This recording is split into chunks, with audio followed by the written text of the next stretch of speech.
tiri kutambira mashoko ekuti Richard Tsvangirai uyo MP wekuNorton asangana netsaona accident nemota yake iyo yamuri kuona yakakudubuka apo iyo. Ndozvinhu zviri kutoitika. Haumanaka pakashata. Zvina kumira mushe. Ona situations dzacho dzakudai soka. Boziva kuti patoipa. But maZimbabweans vane zvakawanda zvavari kutaura. maZimbabweans pese panoitika zvinhu zvakadai so izvi vanogara vane something chekuti vagare vataura. Havanyanyorasisa maZimbabwe. Now ndikuona umwe ari kubvunza kuti how pakachena apa, when did he join ZANU-PF? Fires and accidents are reserved for ZANU-PF these days. Ndomashoko ari kubuda kutaurwa panapa kuti kana akachinga akajoina musangano wavarume ivava, moto netsaona yedzimotikari zvakachengetedzwa for vanhu vanenge vakajoina chikwata ichocho.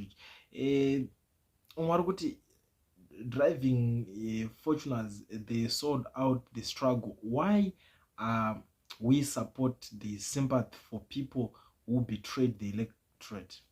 Mashoko ari kubuda panapa kuti ari tomodriver zvake latest Fortune yakadaro.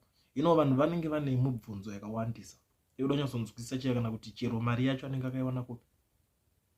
It's something zvinogara zvichitaurwa nemaZimbabweans every day.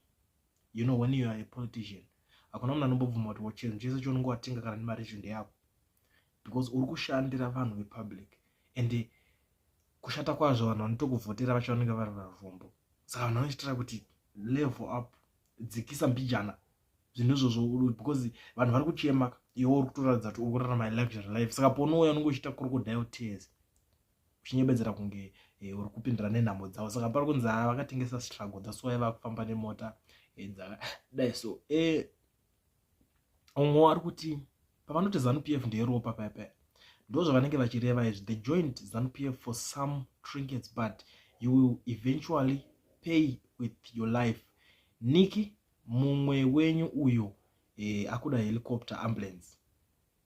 Mashoko mamwe ari kutaurwa nemumwe munhu kuti aiwa chingobva mamutakura helicopter ambulance. What's going on in this stupid country too? Many things are happening one after other, non-stop. Pakaipa, vanhu vari kubatanzira nyaya zvavo. Kuri kwambobva kwakadai kwabvira moto, kwakadai kwaitika chakati, izvozvo dzatsaona. So ndozvo zvinoda kunzwisiswa nevanhu kuti chingava chii chiri kumbonyatsoitika mutipot country yeZimbabwe. Mwari kuti musamboite henyu kana basa nazvo. Wasiyai navo vakadaro vanozivana vari kutamba vese. Mashoko akutaurwa nemumwe munhu. Kwanzwa parinzwa kutamba vese, it's something like vanenge vachiedza kutaura kuti pamwe zvichidai message inenge yatosendwa kwaari papa, vanenge vachida kumudza something kuti be careful or something, zvamene zvazvingori. He is a shame to his father's legacy. That's a loser opportunities, an executive of a man with no spine moral values. I'm embarrassed. Ndomwe mashoko ari kubuda panapa. The reason inozotaura vatari mashoko akadai so aya, we all know kuti why. Because this guy was not supposed to tingati pakunetsa manje. Because the funny thing, iye akati ndikurambirira ndiri kuparliament nevamwe ndikwanise kuseva vanhu vangu. Ndozvaakataura nditi bvangoramba ariko haana kuteedzera zvimwe zvese zviripo. But the funny thing now is dai yanga iri that party yakatangwa nababa vake, zvaikwanisa kumeka sense pakuti vanhu vaingoti this man is loyal kuparty yakatangwa nababa vake. Saka zvaikwanisa kuita sei kumeka sense, vanhu vaingoti ari loyal, saka ari kuchengetedza legacy yababa vacho. But party imanje yakatotangwa, akaitanga wacho ndobva aisiya, iye ndobva aramba arimo. Saka vanhu ndopa kutanga kuti no, this young man haana order. Ndo pakatinonetsa nyaya yacho ipapa. Now ndiri kuona umwe wari kuti we know that you will all say that ZANU-PF is behind this, but munhu uyu anga achimhanya and it's a dust road.